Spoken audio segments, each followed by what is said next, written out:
26वीं रात। जब 26वीं रात हुई तो उसने कहा कि ऐ नेकबख्त बादशाह। जवान सौदागर ने ईसाई से कहा कि मैं अंदर जाकर बैठा ही था कि वो लड़की आ पहुंची और इसके सर पर एक ताज था जिसमें मोती और जवाहरात जुड़े हुए थे और उसके चेहरे पर गाजा मैला हुआ था और मसनूई तल जुड़े हुए थे। जब उसने मुझे देखा तो वो मुस्कुराने लगी और मुझसे लपट गई और मुझे अपने सीने से लगा लिया और अपना मुंह मेरे मुंह पर रख दिया और मेरी जबान चूसने लगी और मैं उसकी जबान चूसने लगा। इसने कहा कि क्या ये दुरुस्त है कि तो मेरे पास आया है? मैंने कहा कि मैं तेरा गुलाम हूँ। इसने कहा मरहब्बा अहलन वो सहला। खुदा की कसम जिस दिन से मैंने तुझे देखा है ना नींद में मजा आता है और ना खाने में। मैंने कहा कि मेरा भी यही हाल है। अब हम बैठकर बातें करने लगे और मैं शर्म की वजह से सर नीचे किए हुए था। थोड़ी देर के बाद दस्तरख्वान बिछाया गया और इस पर बेहतरीन से बेहतरीन खाने चुने गए, मसलन कुलचे और तला हुआ हलवा, खालिस शहद में डूबा हवा और भुनी हुई मुर्गी। हम दोनों ने खाना खाया और फिर लोग सले बची और लूटा लाए और मैंने अपने हाथ धोए और उनको गुलाब और मशक के पानी से मुतर किया। अब हम बैठकर बातें करने लगे। वो मुझसे अपना दर्द बयान करती थी और मैं इससे अपना। इसकी मोहब्बत मेरे दिल में घर कर चुकी थी और मुझे अपने माल व दौलत की बिल्कुल परवाह ना रही। अब हमने खेलना और हाथापाई और बोसाबाजी शुरू की। यहाँ तक कि रात हो गई और कनीज़े खाना और शराब लाएं और वो बिल्कुल अपने आपे से बाहर थी। आधी रात तक हम शराब पीते रहे और फिर बिछौने पर जाकर लेट गए और मैंने उसके साथ सुबह तक हम बिस्तर रहा और ऐसी रात मैंने उम्र भर नहीं गुजारी थी। जब सुबह हुई तो मैं उठा और मैंने उसके लिए फर्श के नीचे वो रुमाल डाल दिया जिसमें दीनार बंधे हुए थे और जाने के लिए इससे रुखसत हवा। और वो रोने लगी और कहती थी कि ए मेरे प्यारे आका, ये प्यारा चेहरा मैं फिर कब देखूंगी। मैंने जवाब दिया कि आज रात में फिर तेरे पास आऊंगा। जब मैं बाहर निकला तो देखा कि गधे वाला जो मुझे कल लाया था मेरा इंतजार कर रहा है। मैं सवार होकर इसके साथ चल दिया और खान मसरूर पहुंचकर उतर पड़ा और गधे वाले को आधा दीनार देकर कहा कि मगरिब के वक्त फिर आइयो। इसने कहा कि बहुत खूब। अब मैं नाश्ता करके अपने कपड़ों के दाम वसूल करने गया और वहां से लौटकर मैंने इस लड़की के लिए एक मेमना तला और कुछ शैरीनी अपने साथ ली और जमाल को बुलाकर ये चीजें इसकी टोकरी में रख दें और उजरत देकर इस लड़की के घर रवाना कर दिया। शाम तक मैं कामकाज में मशगूल रहा। मगरिब के वक्त गधे वाला आया और मैंने 50 दीनार अपने रुमाल में बांधे और इसके घर पहुंच गया और देखा कि इन्होंने मरमर को मांझकर खूब साफ किया और पैतल के बर्तनों को जला दी है और कंदीलों की मरम्मत करके उनमें मोमबत्तियां जलाई हैं और खानों को चुन रखा और शराब को छान रखा है। जब उसने मुझे देखा तो अपने दोनों हाथ मेरे गले में डाल दिए और कहने लगी कि तूने मुझे अकेला छोड़ दिया। अब हमारे आगे दस्तरख्वान लाया गया और हमने पीट भर कर खाया। इसके बाद कनीजों ने दस्तरख्वान बढ़ाया और शराब पेश की और हमने पीना शुरू किया। पीते पीते जब आधी रात हो गई तो हम उठकर सोने के कमरे में गए और सुबह तक हम बिस्तर रहे। जब सुबह हुई तो मैं उठा और दस्तूर के मुवाफिक उसे 50 दीनार दिए और वहां से रवाना हो गया। बाहर मैंने गधे वाले को देखा और सवार होकर सराय पहुंचा। थोड़ी देर सोने के बाद मैं उठा और शाम का खाना तैयार किया। मैंने काली मिर्चों के साथ चावल पकाए और इस पर अखरूट और बादाम जमाए और कलकास की जड़ी तलें और मेवे और नकल और अतिरियात लेकर लड़की के घर रवाना कर दिया। और मैंने सराय जाकर 50 दीनार रुमाल में बांधे और उसी तरह गधे पर सवार होकर हवेली पहुंचा और अंदर गया और खा पी कर सुबह तक हम बिस्तर रहा। फिर उठकर मैंने रुमाल डाल दिया और दस्तूर के मुवाफिक सवार होकर सराय चला गया। एक मुद्दत तक ये हालत रही, यहाँ तक कि एक रात जब मैं सोया और सुबह को उठा तो ना मेरे पास कोई दीनार था और ना दिरहम। मैंने अपने दिल में कहा कि ये सारा शैतानी काम था। अब मैं सराय से निकलकर बैन अल कस्रीन की सड़क पर गया और चलते चलते बाब जवीला पहुंचा। वहां मैंने देखा कि लोगों का बड़ा मजमा है और इस भीड़ की वजह से दरवाजा बंद कर दिया गया है। इत्तेफाकन इस भीड़ में मैंने एक सिपाही से टक्कर खाई और मेरा हाथ इसकी जेब पर जा पड़ा और मैंने टोला तो उसकी जेब में एक थैली मालूम हुई और मेरा हाथ इसके बिल्कुल करीब था। मैंने वो थैली इसकी जेब से निकाल ली। अब सिपाही को अपनी जेब मुल्की मालूम हुई तो उसने अपना हाथ जेब पर डाला और उसको खाली पाकर मेरी तरफ मुतवज्जह हुआ और अपना डंडा उठाकर मेरे सर पर मारा। मैं जमीन पर गिर पड़ा और लोग मेरे गर्द जुमा हो गए और सिपाही के घोड़े की लगाम पकड़कर कहने लगे कि तूने उसे महज इस वजह से मारा है कि उसका धक्का तुझे लगा। सिपाही ने इन्हें डांट कर कहा कि ये मरदूद चोर है। इतने में होश आया और मैंने लोगों को कहते सुना कि ये जवान हसीन है, उसने कुछ नहीं चुराया, और बाज इसकी तस्दीक और बाज तकजीब करते थे। बहुत काल वो काल के बाद लोगों ने मुझे खींचा ताकि मुझे इससे छुड़ा लें, लेकिन इत्तेफाक से उस वक्त शहर का हाकिम पेशकारों और प्यादों के दरवाजे में दाखिल हुआ, देखा कि मेरे और सिपाही के गर्द लोग जुमा हैं। ये देखकर हाकिम ने पूछा कि क्या बात है। सिपाही ने कहा कि ए अमीर, वल्लाह ये शख्स चोर है, उसने मेरी जेब में से नीली थैली निकाल ली है जिसमें में दीनार थे, जबकि मैं भीड़ में था। हाकिम ने सिपाही से पूछा कि तेरे साथ कोई और भी था? इसने कहा कि नहीं। हाकिम ने पेशकार को पुकारा और उसने आकर मुझे गिरफ्तार कर लिया और मेरी बेइज्जती तो हो ही चुकी थी।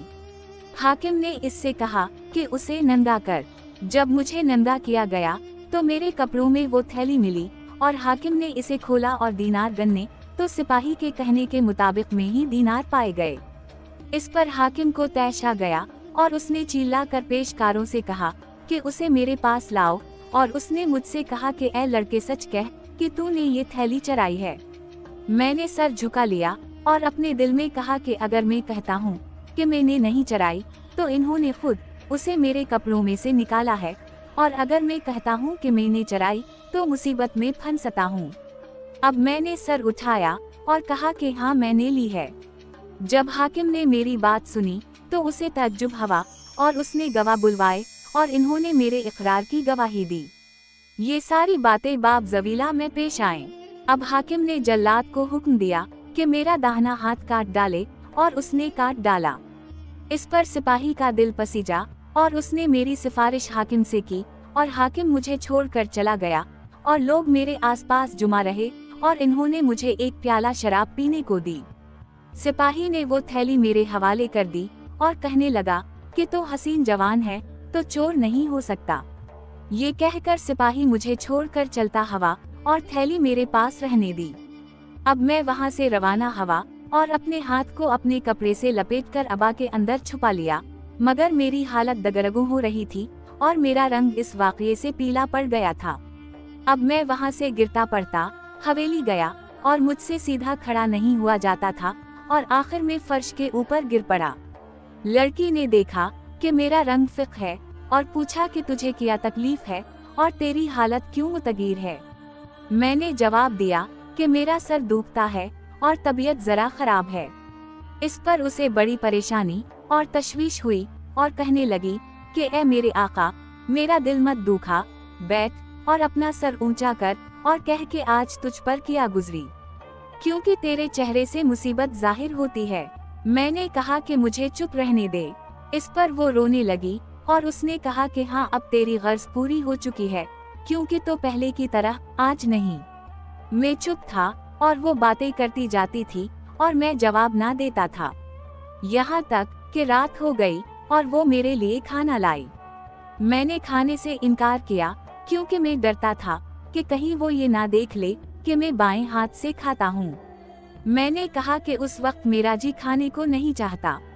इसने कहा कि बयान कर कि आज तुझ पर क्या गुजरी है और तो क्यों मगमूम और परेशान खातिर है। मैंने जवाब दिया कि ठहर जा, मैं अभी तुझसे बयान करता हूँ। अब उसने मेरे आगे शराब पेश की और कहा के लिए, क्योंकि इससे तेरा गम दूर हो जाएगा, पी और अपना किस्सा बयान कर। मैंने कहा कि क्या मुझे बताना ही पड़ेगा। इसने जवाब दिया कि हाँ। मैंने कहा कि अगर वे बताए चारा नहीं तो मुझे अपने हाथ से पिला। उसने एक प्याला भरा और खुद चढ़ा गई और उसे दोबारा भरकर मुझे दिया और मैंने बाएं हाथ से ले लिया और मेरी आंखों से आंसू बहने लगे और मैं जार जार रोने लगा। इस पर भी वो जोर जोर से चिल्लाने और मुझसे पूछने लगी कि तेरे रोने का सबब क्या है। मेरे दिल में आग लगी हुई है और इसकी क्या वजह है कि तूने प्याला बाएं हाथ से लिया। मैंने कहा कि मेरे हाथ में एक फोड़ा है। इसने कहा कि हाथ निकाल, मैं फोड़े को चीर कर अच्छा कर दूंगी। मैंने कहा कि अभी चरने का वक्त नहीं आया है, इसलिए मुझे परेशान मत कर, मैं फिलहाल अपना हाथ नहीं निकाल सकता। ये कहकर मैं प्याला चढ़ा गया और वो मुझे बराबर पिलाती रही, यहाँ तक कि मुझे नशा चढ़ गया और मैं बैठे बैठे सो गया। अब उसने देखा कि मेरा बाजू बगैर हाथ के है और उसने इधर इधर टोला तो देखा कि मेरे पास अशरफीवा की एक थैली है।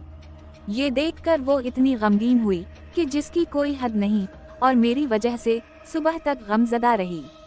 जब मैं बेदार हुआ तो देखा कि उसने मेरे लिए यखनी तैयार की है और जब वो यखनी मेरे आगे लाई तो मैंने देखा कि 4 मुर्गी के चूजों की यखनी है और वो मेरे पीने के लिए शराब लाई।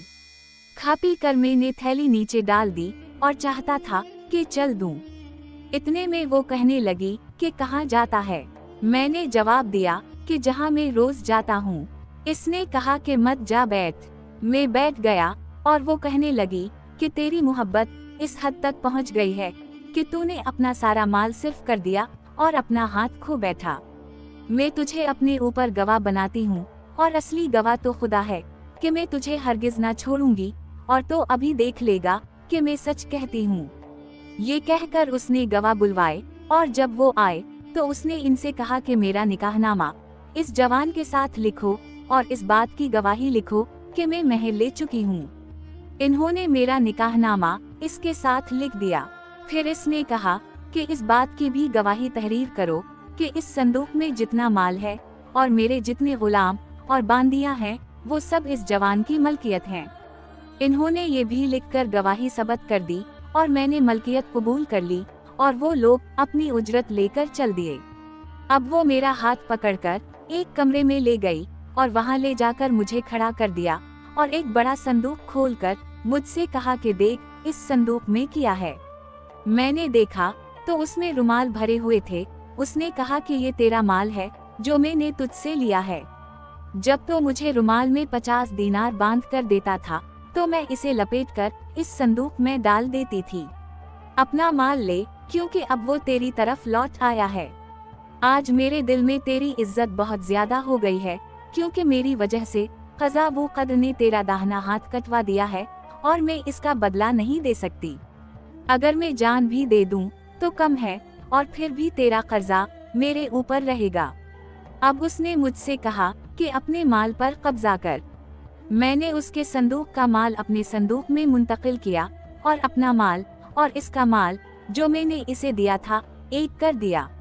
अब मेरे दिल को फरहत हुई और मेरा गम दूर हो गया। मैंने उठकर उसे बोसा दिया।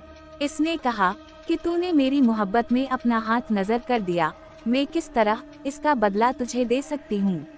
अगर मैं अपनी जान भी कुर्बान कर दूं तो कम है और इससे तेरा हक अदा नहीं हो सकता। ये कहकर उसने अपनी सारी दौलत का हवानामा मेरे नाम लिख दिया, हत्ता के बदन के कपड़ों और जेवरों और सारे सामान का। इस रात वो मेरे गम की वजह से बिल्कुल ना सोई और मैंने अपना सारा माजरा इससे बयान किया और तमाम रात इसके साथ गुजारी। अभी 1 महीना ना गुजरा होगा कि वो कमजोर होना शुरू हो गई और मरज बढ़ता गया और 50वें दिन वो आखिरत की तरफ कोच कर गई। मैंने उसकी तजहीज़ वो तकफैन करके उसे दफन किया और कुरान ख़त्म कराए और उसके ऊपर बहुत सा माल खैरात किया। जब मैं कब्र से लूटा तो मुझे मालूम हुआ कि उसका बेहद माल और इमलाक और जागीरें हैं और मुंजमिला उनके तलों का एक ज़ख़ीरा, जिसमें से मैंने कुछ तेरे हाथ बेचा है और उन दिनों तेरे पास ना आने की वजह में थी कि मैं बाकी ज़ख़ीरे के बेचने में मशगूल था और अब तक मैं कीमत वसूल करने से फारिग नहीं हुआ हूँ। अब जो कुछ मैं तुझसे कहने वाला हूँ इसको रो मत कीजियो। मैंने तेरा नमक खाया है और जो कीमत तलों की तेरे जिम्मे बाकी है वो मैं तेरी नजर करता हूँ। ये है सबब मेरे दाहिने हाथ के कटने और बाएं हाथ से खाने का। मैंने कहा कि ये तेरा एहसान है और तेरी बुजुर्गी की दलील है। अब उसने मुझसे कहा कि क्या तो ये मंजूर करेगा कि मेरे साथ मेरे मुल्क को चले। मैंने काहिरा और इस्कंदरी का बहुत सा तिजारत का माल खरीदा है, तो मेरे साथ चल। इसने कहा कि अच्छा, और दूसरे महीने के शुरू का वादा किया और मैं और वो जवान तुम्हारे इस मुल्क में पहुँचे। जवान ने अपना तिजारती माल बेचकर इसके दामों से तुम्हारे मुल्क का सामान खरीदा और मिस्र चला गया, और मेरी किस्मत ये लिखा था कि मैं कल रात यहाँ ठहरूं और परदेस में मुझ पर मुसीबत आए। ऐ बादशाह, क्या ये किस्सा कब्रे के किस्से से ज्यादा अजीब व गरीब नहीं है? बादशाह ने कहा कि नहीं, मैं सबको फांसी दिए बगैर ना छोड़ूंगा। अब शहरजाद को सुबह होती दिखाई दी और उसने वो कहानी बंद कर दी जिसकी उसे इजाजत मिली थी।